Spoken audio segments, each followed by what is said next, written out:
Olá, vamos dar início à nossa leitura do dia. Estamos no dia 34 da leitura da palavra e as escrituras do dia hoje são Êxodo capítulo 17, do versículo 8 ao capítulo 19, versículo 15.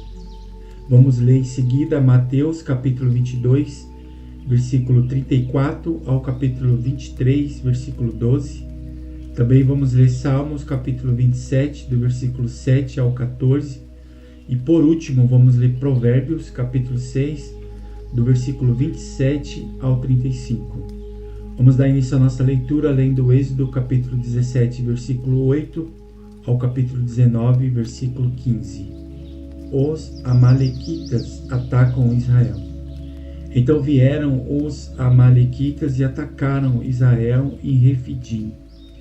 Com isso Moisés ordenou a Josué: escolha alguns homens e vá lutar contra os amalequitas. Amanhã eu estarei no alto do monte, e o bordão de Deus estará na minha mão. Josué fez como Moisés lhe havia ordenado e lutou contra os amalequitas. Porém Moisés, Arão e Hur subiram para o alto do monte. Quando Moisés levantava a mão, Israel vencia. Quando, porém, ele baixava a mão, os amalequitas venciam. Quando as mãos de Moisés ficaram pesadas, pegaram uma pedra e a puseram por baixo dele, para que Moisés se sentasse. Assim, Arão e Hur sustentavam as mãos de Moisés, um de um lado e o outro do outro. Assim as mãos dele ficaram firmes até o pôr do sol. E Josué destruiu os amalequitas a fio de espada. Então o Senhor disse a Moisés: escreva isto para a memória num livro e repita-o a Josué, porque eu vou apagar totalmente a memória dos amalequitas da face da terra. E Moisés edificou um altar e lhe deu o nome de O Senhor é minha bandeira. E disse: porque o Senhor jurou, haverá guerra do Senhor contra os amalequitas de geração em geração. Jetro visita Moisés. Jetro, sacerdote de Midian, sogro de Moisés, ouviu todas as coisas que Deus tinha feito por Moisés e por Israel, seu povo. Ouviu como o Senhor havia tirado Israel do Egito.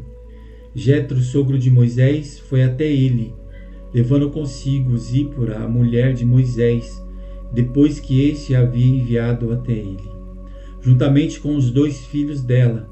Um dos filhos se chamava Gerson, pois Moisés tinha dito: fui peregrino em terra estranha.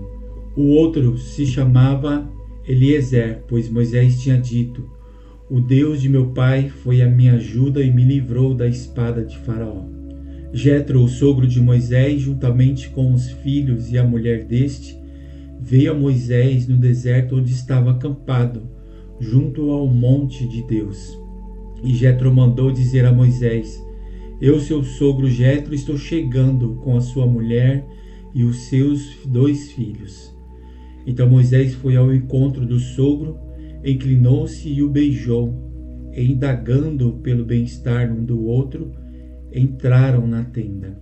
Moisés contou a seu sogro tudo o que o Senhor havia feito a Faraó e aos egípcios por amor de Israel, e todas as aflições que enfrentaram no Egito, e como o Senhor os havia livrado. Jetro ficou contente com todo o bem que o Senhor havia feito a Israel, livrando-o das mãos dos egípcios. E disse: bendito seja o Senhor que livrou vocês das mãos dos egípcios e da mão de Faraó. E agora sei que o Senhor é maior do que todos os deuses, porque livrou este povo das mãos dos egípcios quando agiram arrogantemente contra o povo. Então Jetro, sogro de Moisés, ofereceu um holocausto e sacrifícios a Deus. E Arão e todos os anciões de Israel vieram para comer com o sogro de Moisés na presença de Deus. A nomeação de auxiliares. No dia seguinte, Moisés sentou-se para julgar o povo, e o povo estava em pé diante de Moisés desde a manhã até o pôr do sol. Quando o sogro de Moisés viu tudo o que ele fazia ao povo, perguntou: Que é isto que você está fazendo ao povo? Porque você fica sentado sozinho e todo o povo está em pé diante de você, desde a manhã até o pôr do sol. Moisés respondeu ao seu sogro: é porque o povo vem a mim para consultar a Deus. Quando eles têm alguma questão, vem a mim, para que eu julgue entre um e outro, e eu lhes dou a conhecer os estatutos de Deus e as suas leis. O sogro de Moisés, porém, lhe disse: não é bom o que você está fazendo. Com certeza todos ficarão cansados, tanto você como este povo que está com você. Isto é pesado demais para você. Você não pode fazer isto sozinho. Eu o aconselharei e que Deus esteja com você. Represente o povo diante de Deus, leve as suas causas a Deus. Ensina-lhe os estatutos e as leis e faça com que conheçam o caminho em que devem andar e a obra que devem fazer. Procurem entre o povo homens capazes, temente a Deus, homens que amam a verdade e odeiam a corrupção. Coloque-os como chefes do povo, chefes de 1000, chefes de 100, chefes de 50 e chefes de 10, para que julguem este povo em todo tempo. Toda causa grave trarão a você, mas toda causa pequena eles mesmos julgarão. Assim será mais fácil para você e eles o ajudarão a levar essa carga. Se você fizer isto, e se essa for a ordem de Deus, então você poderá suportar e também todo este povo voltará em paz ao seu lugar. Moisés atendeu às palavras de seu sogro e fez tudo o que este lhe tinha dito.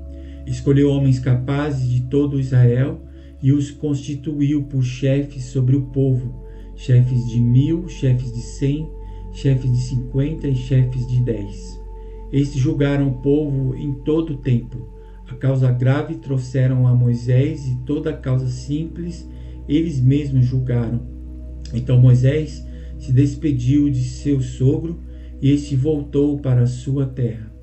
Deus fala com Moisés no monte Sinai. No terceiro mês, depois da saída dos filhos de Israel da terra do Egito, no primeiro dia deste mês, eles chegaram ao deserto do Sinai. Tendo partido de Refidim, vieram ao deserto de Sinai, no qual acamparam. Ali Israel acampou em frente ao monte. Moisés subiu para encontrar-se com Deus, e do monte o Senhor o chamou e lhe disse: assim você falará à casa de Jacó e anunciará aos filhos de Israel. Vocês viram o que fiz aos egípcios e como levei vocês sobre asas de águia e os trouxe para perto de mim. Agora, pois, se ouvirem atentamente a minha voz e guardarem a minha aliança, vocês serão a minha propriedade peculiar dentre todos os povos, porque toda a terra é minha. E vocês serão para mim um reino de sacerdotes e uma nação santa. São estas as palavras que você falará aos filhos de Israel. Moisés foi, chamou os anciões do povo e expôs diante deles todas estas palavras que o Senhor lhe havia ordenado. Então todo o povo respondeu a uma só voz: tudo o que o Senhor falou faremos. E Moisés relatou ao Senhor as palavras do povo. Então o Senhor disse a Moisés: eis que virei a você numa nuvem escura, para que o povo ouça quando eu falar com vocês, e para que também creiam sempre em você, porque Moisés tinha anunciado as palavras do povo ao Senhor. E o Senhor disse a Moisés: vá ao povo e consagre-o no dia de hoje e amanhã, que eles lavem as suas roupas e estejam prontos para o terceiro dia, porque no terceiro dia o Senhor, à vista de todo o povo, descerá sobre o monte Sinai. Marque ao redor do monte limites para o povo, dizendo: tome cuidado para não subir o monte, nem tocar a sua extremidade.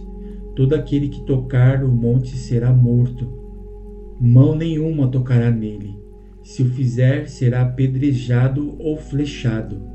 Quer seja animal, quer seja homem, não viverá. Quando soar longamente a trombeta, então subirão o monte. Moisés desceu do monte para junto do povo e consagrou o povo, e lavaram as suas roupas. E Moisés disse ao povo: estejam prontos no terceiro dia, que até lá ninguém tenha relações com a sua mulher. E agora vamos ler Mateus capítulo 22, versículo 34, ao capítulo 23, versículo 12. O grande mandamento. Entretanto, os fariseus, sabendo que Jesus havia silenciado os saduceus, reuniram-se em conselho. E um deles, intérprete da lei, querendo pôr Jesus à prova, perguntou-lhe: Mestre, qual é o grande mandamento na lei? Jesus respondeu: ame o Senhor seu Deus de todo o seu coração, de toda a sua alma e de todo o seu entendimento. Este é o grande e o primeiro mandamento. E o segundo, semelhante a este, é: ame o seu próximo como você ama a si mesmo. Destes dois mandamentos depende toda a lei e os profetas. O Cristo, filho de Davi. Estando reunidos os fariseus, Jesus lhes perguntou: o que vocês pensam do Cristo? De quem é filho? Eles responderam: de Davi. E Jesus perguntou: então como é que Davi, pelo Espírito, chama Cristo de Senhor, dizendo: disse o Senhor a meu Senhor, sente-se à minha direita, até que eu ponha os seus inimigos debaixo dos seus pés. Portanto, se Davi o chama de Senhor, como ele pode ser filho de Davi? E ninguém podia lhe responder uma palavra. E a partir daquele dia ninguém mais ousou fazer pergunta. Jesus censura os escribas e os fariseus. Então Jesus falou às multidões e os seus discípulos. Na cadeira de Moisés se assentaram os escribas e os fariseus. Portanto, façam e obedeçam tudo o que eles disseram a vocês, mas não os limitem em suas obras, porque dizem e não fazem. Atam fardos pesados, difíceis de carregar, e os põem sobre os ombros dos outros, mas eles mesmos nem com o dedo querem movê-los. Praticam todas as suas obras a fim de serem vistos pelos outros, pois alargam os seus filactérios e alongam as franjas de suas capas. Gostam do primeiro lugar nos banquetes e das primeiras cadeiras nas sinagogas, das saudações nas praças e de serem chamados de mestres. Mas vocês não serão chamados de mestre, porque um só é mestre de vocês e todos vocês são irmãos. Aqui na terra não chamem ninguém de pai, porque só um é pai e o pai de vocês, aquele que está nos céus. Ninguém queiram ser chamados de guias, porque um só é o guia de vocês, o Cristo. Mas o maior entre vocês será o servo de vocês. Quem se exaltar será humilhado, e quem se humilhar será exaltado. Agora vamos ler Salmos, capítulo 27, do versículo 7 ao 14. Ouve, Senhor, a minha voz. Eu clamo, tem compaixão de mim e responda-me. Ao meu coração me ocorre, busquem a minha presença. Buscarei, pois, Senhor, a tua presença. Não me escondas, Senhor, a tua face, não rejeitas com ira o teu servo. Tu és o meu auxílio, não me deixas, nem me abandones, ó Deus da minha salvação. Porque se o meu pai e a minha mãe me abandonarem, o Senhor me acolherá. Ensina-me, Senhor, o teu caminho e guia-me por vereda plana, por causa dos meus inimigos. Não me entregues à vontade dos meus adversários, pois contra mim se levantará falsas testemunhas e os que só respiram crueldade. Eu creio que verei a bondade do Senhor na terra dos viventes. Espere no Senhor, anime-se e fortifica-se o seu coração. Espere, pois, no Senhor. Agora vamos ler por último Provérbios 6, capítulo 27 ao 35. Poderá alguém carregar fogo no colo, sem que as suas roupas se incendeiem? Ou andará alguém sobre brasas, sem que os seus pés se queimem? Assim será com o que se aproximar da mulher do seu próximo, Não ficará sem castigo todo aquele que tocar nela. Não se despreze o ladrão quando faminto rouba para matar a fome, pois este, ao ser apanhado, pagará 7 vezes tanto, entregará todos os bens de sua casa. Quem comete adultério não tem juízo, só mesmo quem quer arruinar-se é que pratica tal coisa. Achará açoites e desonra, e sua vergonha nunca passará, porque o ciúme desperta o furor do marido, e ele não terá compaixão no dia da vingança. Não se contentará com resgate, nem aceitará presentes, ainda que sejam muitos. E aqui encerramos a leitura do nosso dia. Obrigado mais uma vez por sua participação, e amanhã estaremos aqui novamente, dando continuidade na leitura da palavra. Que Deus abençoe o seu dia, um grande abraço e até amanhã.